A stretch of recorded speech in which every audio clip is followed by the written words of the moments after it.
Welcome to Restore and Reform. I'm Sarah. I am a physical therapist and owner of the practice. And joining me today is my good friend, Chrissy Biele. She is also a physical therapist and owner of the private practice Light the Lamp Physical Therapy in King of Prussia, Pennsylvania. So I'm very excited to have Chrissy on today. This conversation was spurred by a text message, and we'll get into that. But I'm really excited to have her with me today to talk a little bit about feet.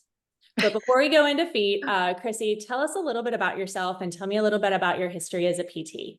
Yeah, sure. Well, like you said, I'm an owner and DPT of Light the Lamp Physical Therapy here in King of Prussia, Pennsylvania. I've been a PT for over 15 years now. Hard to believe, but here I am.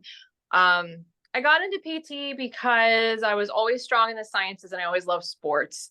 And I just stuck with that ever since. Going to PT school, I always just really was drawn to orthopedics and sports, and just continue with that, and just so happy to have my own practice and be able to work with athletes one-on-one and give everyone the attention and care that they deserve to just have a positive experience with PT and rehab in general. Yeah, I think that's something that, kind of brought us together because ironically, although we've known each other for a very long time and we worked for the same company for a lot of years, being under different umbrellas, we really only worked together for a very short period of time. And even then, I think we were physically only in the same location a handful of days. Yep, exactly. But there was just that immediate click between us, kind of that vibe of wanting to absolutely put our clients first and do what was best. And, kind of pushing back against some of that corporate mentality and some of that, kind of business drive that ultimately I think, can pull away from what we do for our clients. So as we kind of move towards over the course of our career, and I've been a PT for only, I think, a year longer than you. So we're right in this same phase together of having learned some of the same stuff in school, taking boards around the same time and practicing. As we start looking at foot health and how much has changed over really the last 15 to 20 years, really during the time we were in school until now, what really was your introduction into natural foot health, moving away from some of the traditional models? Oh my gosh. Well, in short, it was you. I mean, you were always my go-to foot and ankle PT guru. And for my patients watching this is Sarah. This is who I was like, let me go talk with I have a colleague, she's down in North Carolina. Let me get her take on this. So it absolutely was you that really spurred everything. But the more I learned about it, the more that you opened this world up to me, the more I've just gotten involved. I mean, through social media, through Healthy Feet Alliance, all of these other great resources out there. It's been so helpful. And like you said, things have changed. Before, natural and minimalist footwear was or is what it is now. I've heard this term barefoot running, but back then it was Vibrams and that was it. And I had a physician recommend Saucony Converse to me. And I'm like, oh, this is great.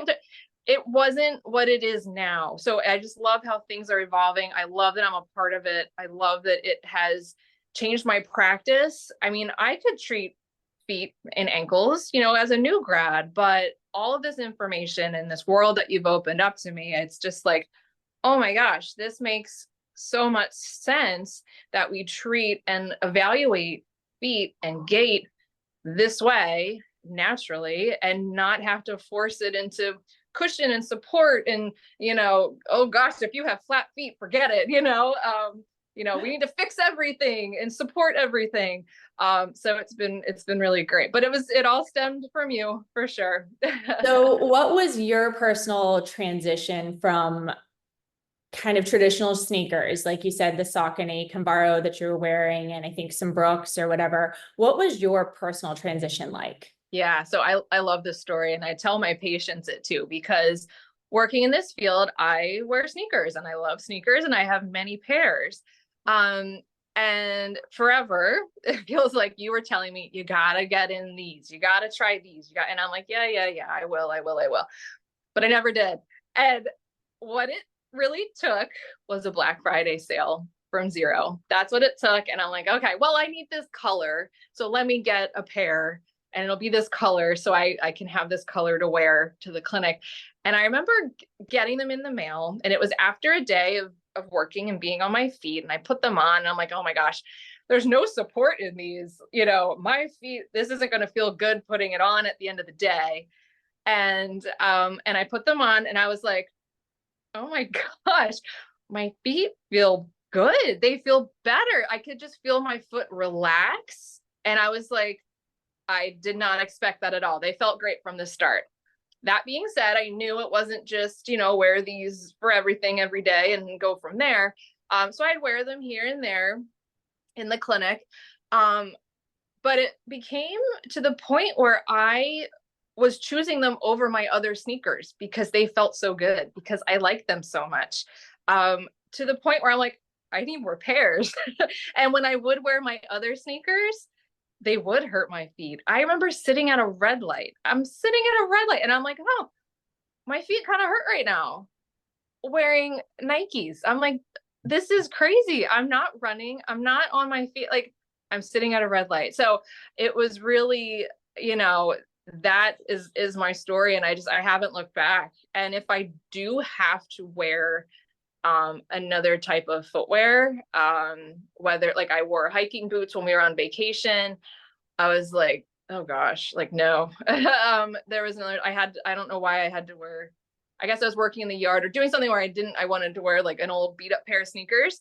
And I was like, yeah, I'm done with these, Yeah, I would agree. Like a lot of it's the same. It was like my first pair from wearing either dress shoes or clogs or ballet flats to work, or sometimes regular sneakers, was in a pair of Topos. And it was one of the more minimalist, the ST4 at the time. So still had a little bit of tiny bit of arch support, a little bit of toe spring, but that toe width. And I remember my old dancer brain, the first time I put them on, I like completely wigged out because I was so used to the narrow shape of a normal shoe and my normal foot being so narrow, I couldn't actually buy them. And I ended up buying a different pair of sneakers, but I kept thinking about them and kept thinking about them and kept thinking about them. And so then I ended up going back and ordering and getting the Topos. And it's like, it's been fast forward for me, coming from a world of growing up in the country, being barefoot as a kid all the time. I remember walking a tar and chip road in summer and popping the tar bubbles with my toes. Oh my gosh. Like, so, and then a world of dance where my feet were always in use and always strong. It didn't take me as long to transition as probably some people, but at the end of the day, like it was something I still had to, take my time with and adjust. And I think that that's something, sorry for any outside noise, but I think that that's something that a lot of times people make the move too quickly. They hear about barefoot shoes, they get gung ho, and they try to go 0 to 60 and jump. And the reality is if you've been wearing traditional shoes for any period of time, your foot is going to be rigid, stiff, possibly very weak. You may not have good mechanics as far as the ability to pronate or supinate, to be able to control where your foot is, or push off. And so then we develop other pains, and people are like, oh, this is crap. This is garbage. See, this is why I need to have other shoes. And so I think, like you said, wearing them a little bit here and there, wearing them a little bit at a time.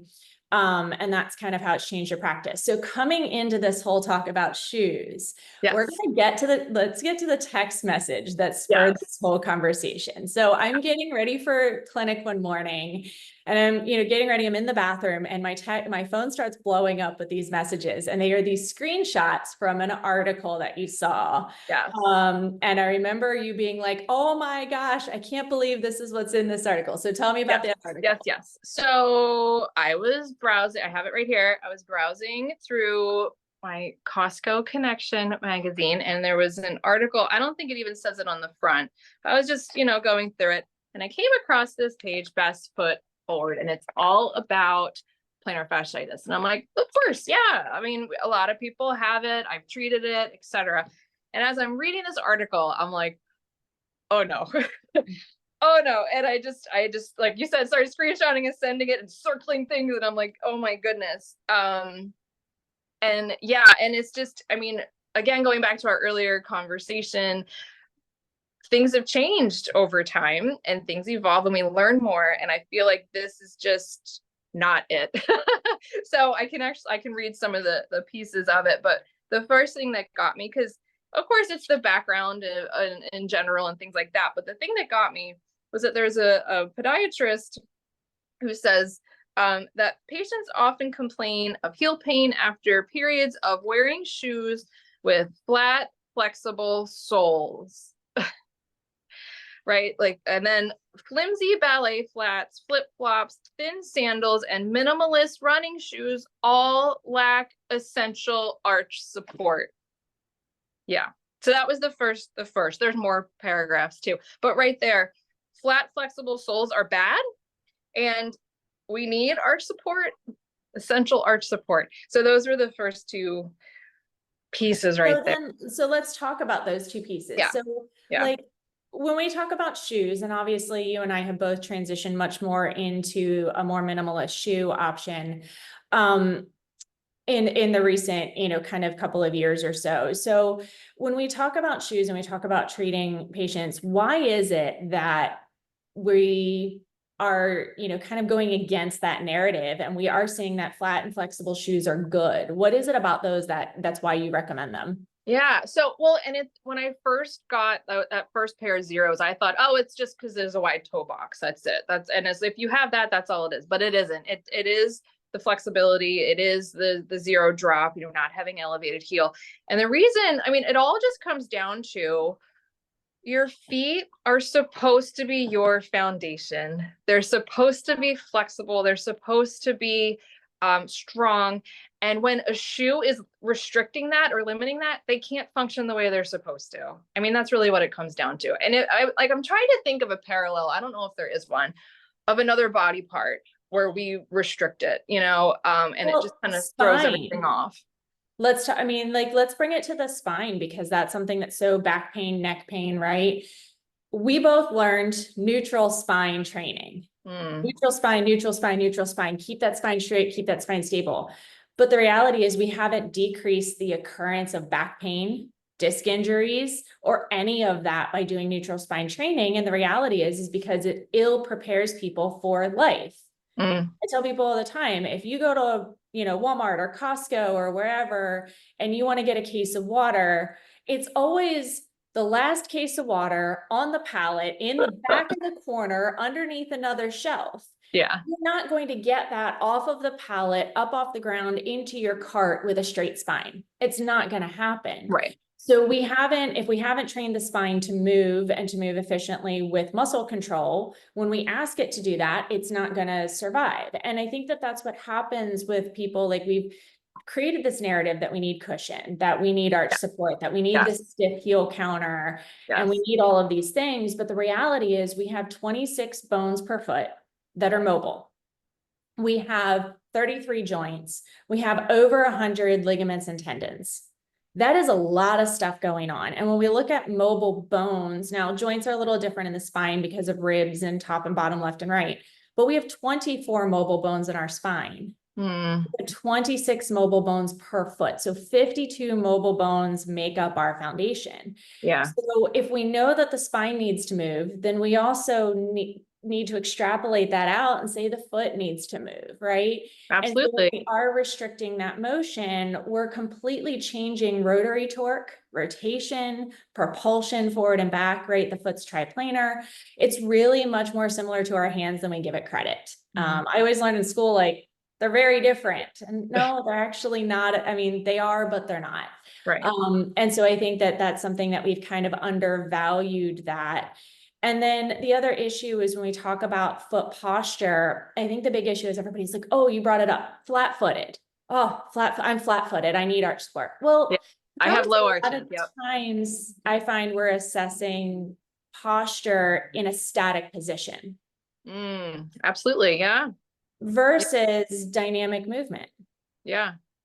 So a flat foot that can supinate and rise up is perfectly fine, but a supinated foot that can't flatten and lower down becomes problematic. So, I think that that's where that narrative is very it's very static in nature, and we're very dynamic, mobile people. We're bipedal, right? We walk on 2 feet.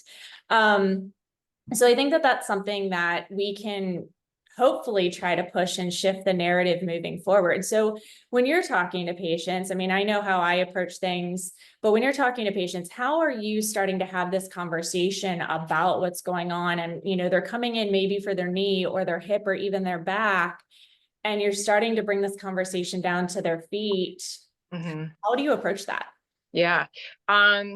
And I think that's also what has changed my practice too, because before it's not something I necessarily would, or I just stop at like, oh, you're stiff with dorsiflexion and kind of let's stretch your calves and kind of leave it there. But now you're right, there's 26, but I'm looking at hallux mobility. You know, do they have enough extension for that propulsion you were talking about? You know, and just like, even what is the position of that big toe? Are they able to abduct it, or have they been in a shoe that's forcing them to be, you know, so narrow? You know, things like that. But looking at closed chain dorsiflexion, open chain dorsiflexion. I mean, sometimes if someone comes in like knee pain, for example, it is hip and, you know, pelvic stability that we need to address. But I'm always still going to look at that foot too, because I feel like a lot of PTs have come on board with, oh yes, it's proximal stability. If you have knee pain, we strengthen your hips and it goes away. But what about the people that it doesn't go away? Or what about the people that it helps, but you're still missing that last piece of the puzzle? Are they in Hokas? You know, are they like, what kind of footwear are they in? Are they absorbing shock properly? Do they have the mobility there? Where you just, you know, it's a dynamic evaluation. I can have them sit and look at how their ankle moves, but I need to see them walk. I need to see them squat. I need to see them lunge, you know, et cetera. So, yeah. I think those are important. And I think what is really important to talk about, and this is where the timing of this is very unfortunate. So Chrissy knows this little story. I had a foot model and I used it so much, and I demonstrated toe function so much that I actually snapped the big toe off. The metal connecting it just eventually broke. I just bent it too many times. So I ordered a new foot in, and I was really excited for it. And it came in, and they actually have screwed in and fused the entire hind foot, which is the heel. So I'm going to go grab that actually. Yeah. And actually, while you grab that, so I mentioned how I look at hallux mobility, but there is rear foot mobility, which I was never even really on my radar before. But that rear foot, you know, how that calcaneus is moving and articulating with the rest of the leg is huge as well. So this is my missing big toe. Oh my goodness. The metal of the whole chain is now loose. So I love it. But I love this because it was a fully articulating, and I could talk about how the tibia and fibula affect things and what moves. And so the part of that I want to talk about is that calcaneus, because this joint here that sits below the talus, the domed bone of the ankle, that in dorsiflexion, plantar flexion, this calcaneus is a torque converter, is kind of the easiest way to say it. So if you're somebody who's at all mechanically inclined and you understand like working on cars or whatever, converters change things, right? And torque is rotation. So whatever this heel is doing, the opposite is happening up the chain. So if this heel everts or takes that foot into pronation, everything above the chain is internally rotating. If that heel inverts, everything above the chain is externally rotating. So when we start talking about big toe function, that big toe being pulled into abduction pulls you into pronation and pulls that heel into eversion, and therefore pulls that entire chain into internal rotation. So when we're talking about proximal chain stability, when we're having trouble getting that hip external rotation, people whose glutes aren't firing, if you will, sometimes that issue may be deriving from the fact that we're actually missing this connection all the way from the big toe. And that entire muscular chain that through FHL comes up the inner arch, up the outside of the calf, connecting to lateral hamstring, and then all the way up to the greater trochanter and connecting into the glutes. So exactly like you said, the PT world's gotten very on board. I mean, for 20, 30 years, glute me, glute me, glute me, glute me, glute me. I mean, yeah. How many times can I say this over and over again? But the reality is we have what, 6 or 7 rotators in the hip. You know, a lot of small ones that I think are undervalued. For But sure. additionally, it's a chain. At the end of the day, it is entirely a chain. And what that big toe is doing, like you said, assessing that hallux mobility is absolutely vital to what's happening in that entire chain. So what's, kind of looking at this, we're talking about the PT world and what we're seeing and the trends and everything. What advice do you have to other providers who are maybe like on the cusp right now, or are, still doing the same old, but maybe getting the same old results? Yeah, the four-way ankle TheraBand, picking up marbles, the basics, right? So, I mean, honestly, it's going to improve your practice so much. Your patients are going to do better. You're going to be more satisfied. You're going to be more effective if you can take a closer look at the foot and not just think of it as like one unit, and look at it as a rear foot, look at it as a midfoot, look at it as, the hallux. Like, if you can just take a different approach, even if someone is complaining about hip pain, like you said, like it could all be stemming from down there. Just taking a step back, looking at the big picture, but not ignoring the foot or thinking the foot is just one. It's a foot. It's not these joints and these bones and, and of course all the muscles and attachments and all of that in there as well. You're going to be such a better clinician for just taking that deeper look, or just assessing things a little broader, a little differently. Get patients out of their shoes when they come in. Immediately have their shoes off, whether it's an eval and you're looking at things, or whether it's a follow-up session and you're providing these interventions. If they have that external, big cushion arch support doing the job, it's not like, if you can be so much more effective if their feet are actually doing what they're supposed to. Because the majority of the day, I'm guessing they're not, because they're in shoes, restricting them. Yeah, I would agree with that. I actually have a shoe tray right outside the door to my clinic space in the lobby area for people to dump their shoes. And some of my clients see that, they know exactly what it's for, and they do that on the way in. Other people I have to encourage to that a little bit more. And some people will be like, oh, well, why do I have to take my shoes off? I'm here for your back. And it brings up that whole conversation about, it is a foundation, it is a chain. There's nothing in our body that works in isolation. And that's probably one of my really fun things, like kind of integrating the world of Pilates into the world of PT. I can go on a whole tangent of that. But one of the things that Joe Pilates looked at is the idea of whole body integration, or whole body movement. And 100 years ago, he was onto this idea that the entire body has to function together as a system. And I just love how we can bring that forward now and look at that, kind of in this capacity as well in orthopedics.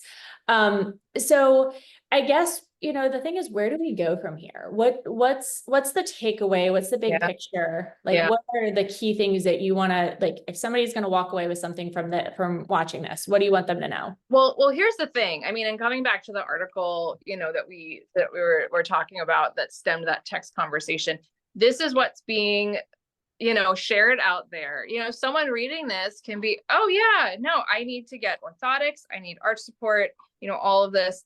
They're specifically recommending people with plantar fasciitis supportive footwear fitted with custom or over-the-counter orthotics. They're saying it's critical to both recovery and prevention too. So that's telling me that, this out there is, people are thinking, oh, I don't want plantar fasciitis, I need to go get some orthotics. Shoes with arch support and rigid soles provide essential midfoot stability. Yeah, what I want people to take away from this is that this kind of stuff is not necessarily the case. Don't think inside those rigid lines of feet need support. If you have low arches, you need stability. If you could just take a step back and be like, my feet are my foundation. They're meant to do this. They're meant to absorb shock. They're meant to bring us, move us. Maybe all of that other marketing isn't really necessary. Yeah. I think that's pretty much it. I would agree with that. I think that that's something is just, be cautious. Like there's a lot out there in the traditional medical world. Unfortunately, there's a lot in our current medical world here in the US, but also across the globe. As I have connections in multiple countries that, through, you mentioned Healthy Feet Alliance. I'm also the Foot Collective, the TFC. I'm one of their pro team members. I'm also a part of Gait Gurus from Gait Happens. And so, I've got connections now across the globe. I've actually received referrals from Australia, which is pretty darn cool at this point in time to have done that. But, one of the things that, we kind of are always looking at is that the marketing is out there. And I consider modern day shoes and a lot of modern medical to be a self-perpetuating prophecy. And I choose that very intentionally because self-fulfilling indicates there's an endpoint. Perpetuating means that it's continuous. And so it's a self-perpetuating prophecy of needing more. The more we give you, the more you need. The more we give you, the more you need, when really our bodies were built with all of the foundations we need if we just learn how to use and capitalize on it. Now, there can be certain conditions. If you've had a major trauma, if you already have had surgery to your foot and ankle complex, like there are going to be times where, yes, we may end up saying that a little bit of support or a little bit of cushion are appropriate, or in the temporary, maybe we have an acute pain response and we do want to offload it temporarily to let things calm down. But then what are we doing for the long term? What's the end game? What's our timeline to get out of that arch support or that orthotic if we do feel that we need to use it, if it's appropriate? And so that's where everything should be a case-by-case basis. That article is very generalized, whereas I think one of the things you and I both looked at doing when we came into our practices is we wanted to be very individualized and not just offer the same generic information. Now, because we're shifting this narrative of foot care, there is going to be a lot of generic information that we can put out there that's going to work for a lot of people. But at the end of the day, we're always going to tailor that specifically to people. So Chrissy, I'm going to do something that you weren't expecting right now because I'm actually barefoot in my clinic. That's how I practice almost every day. I very rarely wear my shoes unless I'm cold. So I'm going to ask you to take off your shoe because I know you're wearing your zeros right now. Yes, I am. I'm going to ask you to hold it up for me because I want to go over, before we wrap up for today, I want to go over the 5 F's of footwear. And these are your goal. Wherever your starting point is, we're going to go over these as being a goal. So Chrissy, go ahead and hold that shoe up face forward for me. So turn it to the top. So the first one is going to be foot shaped. And if you look at the toe box or the bottom of the sole, you want it to look like a foot. Now, if you've been in rigid shoes, don't compare it to your foot. Think of a baby's foot. Think of that narrow heel and the widest at the toes. So we want that foot-shaped toe box, not just wide, but we want foot-shaped. Okay. So that's going to be number one. That really is the non-negotiable. That is any pair of shoes you get, even if you have to have a little support, even if you have to have a little cushion, we want to get you into foot shape so that that toe has big toe and those little toes have best opportunity to function. Go ahead and turn that shoe to the side profile. The next is going to be flat. So flat is going to encompass a lot of things. It's no drop from heel to toe, which your standard sneaker is going to have generally up to about a 1/2 inch heel on it. So we want to be flat heel to toe, but that includes the drop. That also includes what we call a toe spring or a little lift at the front, which is designed to make walking more efficient, AKA the shoe does the work for you. And then that also includes the inside and the arch support. So that's your flat, which a lot of people, we can work with decreasing drop, working with a low drop. We can work with a little bit of arch support or a little bit of toe spring if we need to as part of a transition. Go ahead and twist that shoe up for me. Flexible. Again, we've talked about the mobility of the foot, and I think it's so important to be able to have a shoe that allows your foot to function and move the way it needs to, rather than holding it in one stiff position all the time. So foot shaped, flat, flexible. The 4th F is feel, and that's for thinness of the sole. And this to me is probably the most compromisable one, because if you've been in a high cushion shoe, if you've been in a high cushion shoe for a period of time, going completely to a thin sole is probably going to aggravate some things until you're stronger and a little bit more mobile. So a little bit of cushion might be doable as part of your transition. And then the final one is going to be fixed. And that with a sneaker is easy because it fixes to your foot, but specifically when we start talking about sandals and summer shoe wear, it's got to be fixed to your foot. We want to avoid slides. We want to avoid flip-flop thongs that are going to require you to grip those toes in or hyperextend those toes, altering that function. Now, Chrissy, I saw you slide your insole out. Yes, I wanted to show you that as well. It might be better with the yellow, but you can see going back to that one of those early Fs of foot shape, that first F. Yeah. I mean, it's so blatantly apparent. And I think the insole test to me is one of my favorite things. I actually did this with a client in the Pilates studio yesterday, and showed her exactly how not foot shaped the insole that the rigid orthotic insole that she had been given was, because my foot, where I've been working on my toe splay and my foot strength and everything, and my toes naturally splay when I step down, I put my foot on her insole and only 2 toes actually fit on the insole. My big toe, my 4th, and my 5th all hung off on the sides. Yeah. And she just kind of looked at it with really big eyes. So yes, the insole test is fantastic. If you can't splay your toes and have space in between them standing on the insole, that is way too narrow for you. Or just standing on them. Like you said, you're just standing and your little toes hanging off. And then imagine, now we're putting like the rest of the shoe. It's just, I use that test a lot too. It's a huge eye opener. Yeah, and I don't, recommend minimalist footwear for everybody, but I wear them all the time. When we're looking at feet, I definitely have that conversation. Like you said, everyone's individuals. I'm not here to push minimalist on everyone. Like you said, sometimes even orthotics are temporarily needed. I'm not like anti-orthotic entirely, but if you spend the majority of your time using those 5 Fs, you're going to be a lot happier. I think that's just really, so I think grand scheme, Chrissy and I both are super passionate about this progress that's happening. We're both still exploring our own feet. I spent lots of years working in the city, as did Chrissy. And so, like I said, wearing dress shoes or wearing Dansko clogs was the big thing for a while. Super rigid. So I've not necessarily always treated my adult feet as well as I could have. I also, in my 20s in the city as a single woman, wore heels all the time. And so, I think it's just one of those things, as we are continuing to explore our own bodies, our own movement, we're continuing to discover things. And so taking away that this is always going to be an evolution. This is always going to be a process. You never really reach an end goal. You just continue to understand and continue to move closer to what we consider an end goal. Spend a little time barefoot in your house, take your shoes off, take your slippers off, take your socks off.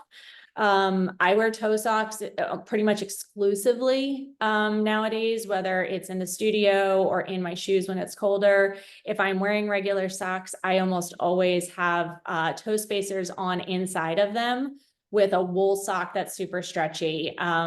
There's an interesting Instagram reel that you can look up where a nurse who's foot focused measured her feet barefoot in ankle socks and in no-show socks. And she lost almost an entire shoe size in the regular socks and almost 2 shoe sizes in the no-shows, because that's how tight they were on her foot to try to stay on her foot and not come off. So I think that, all of these things matter, and any step, pun intended, any step you take in the right direction is going to help you long-term feel better. Any final thoughts, Chrissy, before we wrap up? We covered a lot. There was a lot of gems in here, a lot of gems. I don't know if I can summarize all of them, but everyone's an individual. We're constantly evolving. I love that this is a conversation. I love that, let's keep the conversation going. Perfect. I love it. All right. Well, everybody, make sure you go on Instagram and Facebook and follow Chrissy with Light the Lamp Physical Therapy. For those that love hockey, she's my go-to when I have a hockey question come up or a skating question come up. So, definitely always great to have that person. So make sure you give her a follow and check out her webpage if you have friends in King of Prussia area or outside the Philadelphia main line. She's more than competent PT, somebody I absolutely trust and have actually sent a few people to, even here from North Carolina. So just kind of keep that in mind. We're a huge network. We're in this together. Thank you so much for spending some time with me today. I appreciate it. It's always wonderful to see your face again from so far away. Likewise. Thank you so much. All right. Take care. Bye, Sarah.